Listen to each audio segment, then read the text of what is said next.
नमस्कार, मैं रवीश कुमार। नायडू ने नरेंद्र मोदी को आतंकवादी कहा था, तो नरेंद्र मोदी ने भी नायडू को लेकर जाने क्या क्या नहीं कहा।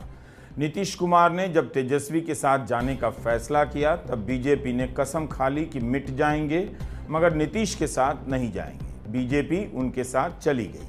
आज अगर बिहार और आंध्र प्रदेश में नरेंद्र मोदी ने समझौता नहीं किया होता तो उनकी क्या हालत होती। बिहार में 10 सीट के भी लाले पड़ जाते और आंध्र प्रदेश से 0 ही मिलता।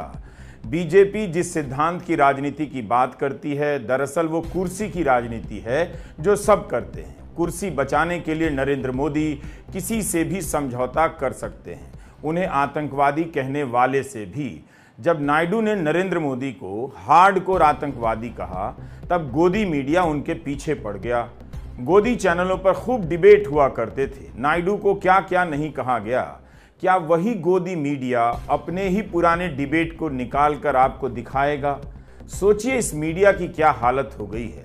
जिन बयानों को लेकर वह डिबेट कर चुका है उसके आर्काइव में है, उन्हें भी फिर से नहीं चला सकता क्योंकि नरेंद्र मोदी का सपना पूरा हो रहा है। नायडू ने नरेंद्र मोदी को आतंकवादी कहा। नरेंद्र मोदी उनसे समझौता कैसे कर सकते हैं? गोदी मीडिया यह सवाल पूछ ही नहीं पाएगा। అందుకే తమ్ముళ్ళు నేను మిమ్మల్ని కోరేది नरेंद्र मोदी కరుడుగట్టిన उग्रवादी। चंद्रबाबू नायडू दावा करते रहे कि गुजरात दंगों के वक्त नरेंद्र मोदी से इस्तीफा मांगने वाले पहले व्यक्ति थे। नायडू बयान दे चुके हैं, प्रधानमंत्री बनने के बाद मोदी अल्पसंख्यकों पर फिर से हमले करने की कोशिश कर रहे हैं। इसके बाद भी नायडू 2014 से 18 के बीच मोदी सरकार में शामिल रहे, लेकिन वहां से निकलते ही उन्हें आतंकवादी कहने लग गए। नायडू ने नोटबंदी का भी समर्थन किया था, याद रखिएगा। नीतीश कुमार और चंद्रबाबू नायडू के साथ प्रधानमंत्री मोदी के राजनीतिक संबंध अविश्वास और पीछे से हमले और सामने से गले मिलने के रहे हैं। नीतीश कुमार को कमजोर करने के लिए मोदी ने चिराग पासवान का सहारा लिया। नीतीश विधानसभा में 43 पर आ गए, तीसरे नंबर की पार्टी बन गए। लेकिन इस चुनाव में नीतीश, चिराग और मोदी का गठबंधन बिहार में चुनाव लड़ रहा था, तो आतंकवादी कहने वाले नायडू के साथ नरेंद्र मोदी आंध्र प्रदेश में गठबंधन कर रहे थे। उन्हें इनके साथ गठबंधन करने में कोई दिक्कत नहीं आई। केवल नायडू ही नहीं, नरेंद्र मोदी ने भी नायडू को कुछ कम नहीं कहा। 2019 के समय के उनके पुराने बयान खूब दिखाए जा रहे हैं। मोदी ने नायडू की तुलना बाहुबली फिल्म के खलनायक भल्लाल देव से की। बाहुबली फिल्म का विलेन भल्लाल देव तो अपने ही भाई को सत्ता से हटाने का और फिर धोखे से उसकी पीठ पर वार कर मरवाने का षड्यंत्र रचता है। यही नहीं, नरेंद्र मोदी ने नायडू के बारे में कहा था, उन्होंने अपने ससुर की पीठ में छुरा भोंका है। ये याद दिलाते हैं कि वो मुझसे बहुत सीनियर है। भाई, इसमें क्या विवाद है? आप सीनियर है, इसलिए आपके सम्मान में मैंने कभी कोई कमी नहीं छोड़ी है। आप सीनियर है दल बदलने में, आप सीनियर है नए नए दलों से गठबंधन करने में, आप सीनियर है अपने खुद के ससुर की पीठ में छुरा भोंकने में। अरे आप सीनियर है एक चुनाव के बाद दूसरे चुनाव में हारने में, एक चुनाव के बाद दूसरे चुनाव में हारने में, और मैं तो उसमें सीनियर हूं नहीं। ये सब 2019 के आसपास की बात है। मोदी उस समय चंद्रबाबू नायडू को यू टर्न बाबू कहा करते थे। कहते थे आंध्र की संस्कृति को यू टर्न बाबू से खतरा है। बताया तो यही गया था कि नरेंद्र मोदी अपने दुश्मनों को कभी नहीं भूलते, लेकिन यहां तो वे सारी दुश्मनी ही भूल गए। दरअसल जब तक नरेंद्र मोदी को लगता है वे मजबूत स्थिति में हैं, जांच एजेंसियां उनके नियंत्रण में है, गोदी मीडिया गुलाम की स्थिति में है, वे अपने दुश्मनों पर हावी रहते हैं, उनका घर तोड़ देते हैं, उनके घर से लोग अपनी पार्टी में ले आते हैं। मगर जैसे ही उनका दांव उल्टा पड़ता है वे झट से उठकर दुश्मन के घर जाते हैं, गले लगा लेते हैं। गठबंधन की राजनीति को हर बुराई का कारण बताने वाले मोदी इस बार उन दो दलों से गठबंधन करेंगे जिन्हें कभी अपने से अलग हो जाने दिया और उनके सहयोगियों पर उनके भीतर जाकर हमला भी किया। इसी चुनाव में नरेंद्र मोदी के अनेक भाषण निकालकर आपको सुनाया जा सकता है, जब उन्होंने गठबंधन को तरह तरह से कोसा है, लूट का अड्डा बताया, कुछ भी बोलते रहे कि हर एक साल पर एक नया प्रधानमंत्री होगा, ये लोग शपथ ग्रहण समारोह में ही व्यस्त रहेंगे। वही नरेंद्र मोदी आज गठबंधन की सरकार बनाने की तैयारी कर रहे हैं। पता नहीं कब नायडू निकल जाएं और नीतीश पलट जाएं। अब आप मुझे बताइए, जिन लोगों के 3 अंकों में लोकसभा सीट जीतने के लाले पड़े हो, क्या ये इंडिया अलायंस वाले सरकार के दरवाजे तक भी पहुंच सकते हैं क्या? और उनका तो हाल ये है जी, वो ऐसी फॉर्मूला बना रहे, 1 साल 1 पीएम, ये फॉर्मूला निकालने में लगे हैं। अगर 5 साल मौका मिले तो 5 प्रधानमंत्री। अब इनको इसकी आदत हो गई। कर्नाटका में भी अभी सरकार बनी, उनकी पार्टी, उनका विजय, फॉर्मूला क्या?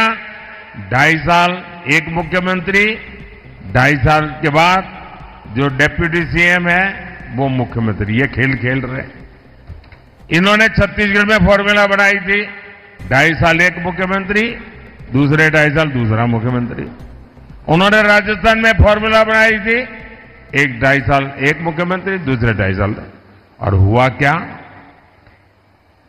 ये फॉर्मूला निकालने वाले लोग 5 साल में 5 प्रधानमंत्री देश पर ठोकने के सपने देखने वालों को ये देश कभी भी सहन करने वाला नहीं है।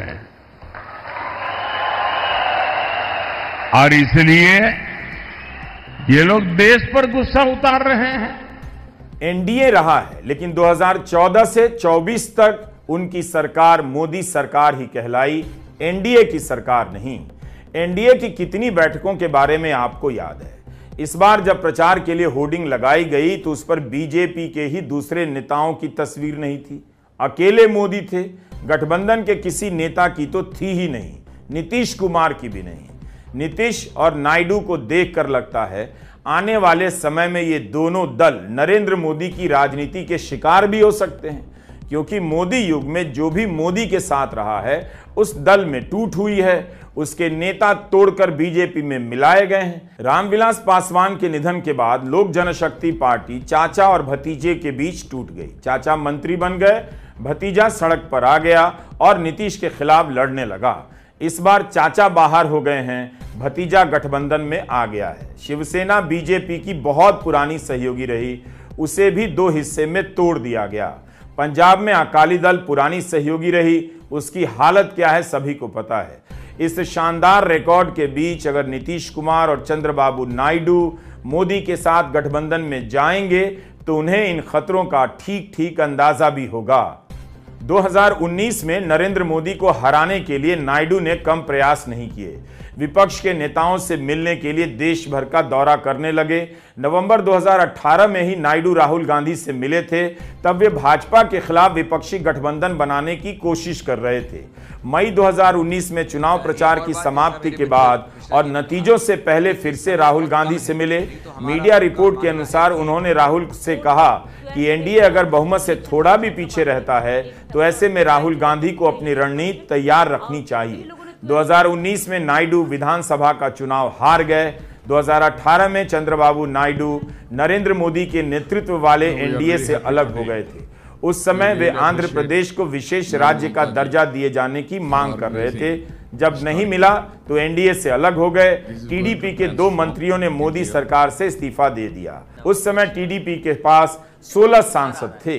समर्थन वापसी से कुछ फर्क नहीं पड़ा, क्योंकि नरेंद्र मोदी की बीजेपी को अकेले ही बहुमत प्राप्त था। 2018 में नायडू आंध्र प्रदेश को विशेष राज्य का दर्जा देने के सवाल पर मोदी सरकार से अलग हो गए। तब उन्होंने कहा कि केंद्र की सरकार इसलिए उनकी मांग नहीं मान रही थी क्योंकि उसके पास स्पष्ट बहुमत है। आज वह बहुमत नहीं है, तो क्या नायडू के समर्थन के बदले बीजेपी अपनी लाइन बदल देगी, जो अभी तक विशेष राज्य का दर्जा दिए जाने का विरोध करती रही है? आज बीजेपी के पास बहुमत नहीं है तो वह नायडू की इस शर्त को मान लेगी? 10 साल नहीं दिया, जब प्रधानमंत्री की कुर्सी बचाने की नौबत आई तब क्या विशेष राज्य का ख्याल आ रहा है? नतीजे आने पर नरेंद्र मोदी ने ट्वीट कर टीडीपी, जनसेना पार्टी और बीजेपी को बधाई दी। कहा कि आंध्र प्रदेश के विकास के लिए मिलकर काम करेंगे, लेकिन विशेष राज्य का दर्जा दिए जाने पर कुछ नहीं कहा। विशेष राज्य का दर्जा तो नीतीश कुमार भी मांगते रहे, दूसरे राज्यों से भी मांग उठती है। 10 साल तक नरेंद्र मोदी ने कभी ऐसी मांग को तवज्जो नहीं दी, कुछ भी नहीं किया। अगर यह जरूरी था तो इतनी देरी क्यों हुई? एक राज्य का कितना समय पीछे चला गया। 2014 में सत्ता में आने के बाद नरेंद्र मोदी ने विशेष राज्य का दर्जा दिए जाने का प्रावधान ही समाप्त कर दिया। बीजेपी का यही जवाब रहता था कि विशेष राज्य का दर्जा केवल पूर्वोत्तर और पहाड़ी राज्यों के लिए होता है। जयराम रमेश ने टीडीपी के चंद्रबाबू नायडू को ट्वीट किया कि क्या आप अब आंध्र प्रदेश के लिए विशेष राज्य का दर्जा मांगने का साहस दिखा पाएंगे? रमेश ने कहा कि 2014 में तत्कालीन प्रधानमंत्री मनमोहन सिंह ने आंध्र प्रदेश को विशेष राज्य का दर्जा दिए जाने का वादा किया था। जयराम ने लिखा है कि इंडिया गठबंधन यह वादा पूरा करेगा।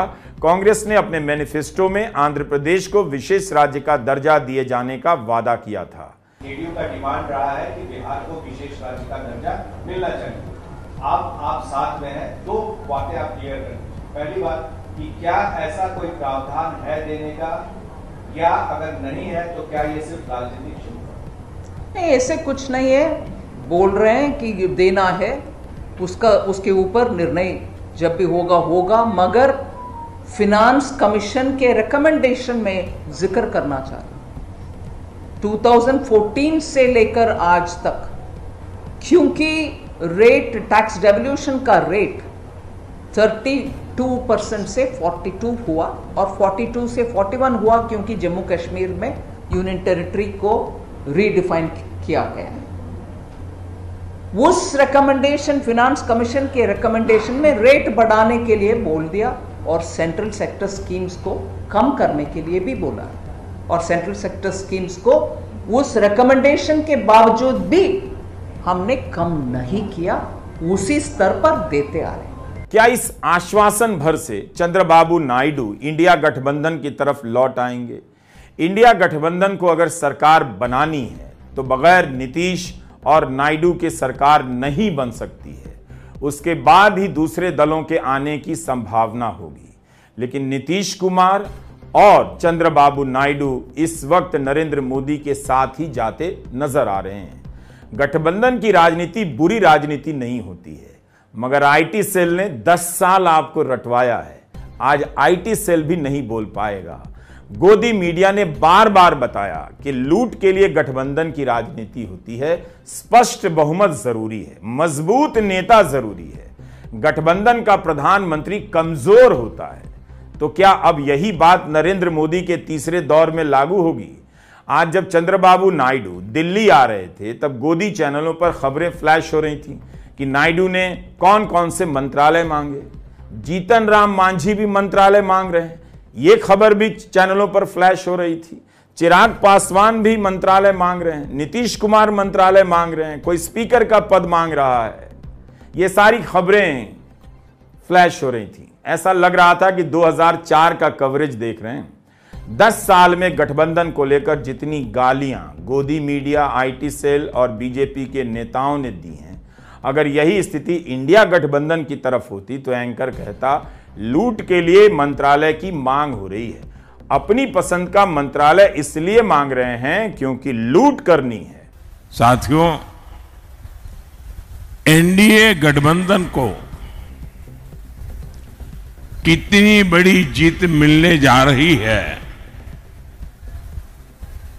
इसका पता यहां इंडी गठबंधन के एक बड़े नेता की बातों से भी पता चलता है। वो जानते हैं कि इंडी गठबंधन का जो मुख्य दल है कांग्रेस, वो कांग्रेस इतनी बुरी तरह हार रही है, इतनी बुरी तरह हार रही है कि उनके लिए मान्य विपक्ष बनना भी मुश्किल है।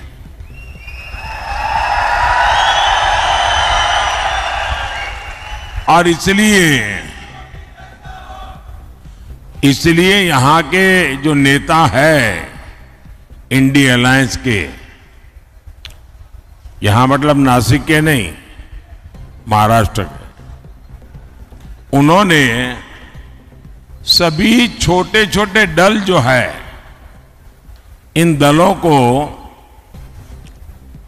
ये सुझाव दिया है कि चुनाव समाप्त होने के बाद इन सभी छोटी पार्टियों ने कांग्रेस में मर्जर कर देना चाहिए,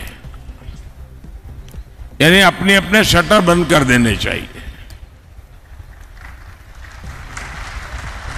क्योंकि उनको लगता है कि अगर ये सभी दुकानें उस दुकान में मिल जाएगी तो शायद इतना नंबर हो जाए ताकि वो मान्य विपक्ष बन जाए। ये हाल है इनका। मोदी के लिए गठबंधन में शामिल दल दुकान नजर आते हैं, लूट की दुकान कहते रहे हैं, गठबंधन को महामिलावट कहते हैं। इतनी नफरत है गठबंधन के घटक दलों से, क्या क्या नहीं कहते। आज उन्हें वास्तविक रूप से गठबंधन की सरकार बनानी पड़ रही है। 2019 के चुनाव के पहले Naidu Modi is a mistake hashtag से ट्वीट करते थे, उनकी विभाजनकारी राजनीति को लेकर चुनौती देते थे, चेतावनी देते थे, बताते थे कि कैसे मोदी ने क्रम से देश की प्रतिष्ठित संस्थाओं को खत्म कर दिया है, संस्थाओं की स्वायत्तता और लोकतंत्र को खतरे में बताते थे।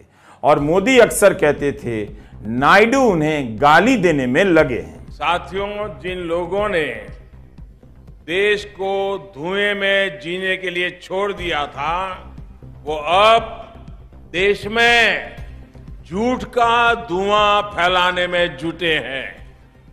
झूठ की बुनियाद पर महामिलावट का खेल खेलने में लगे हैं।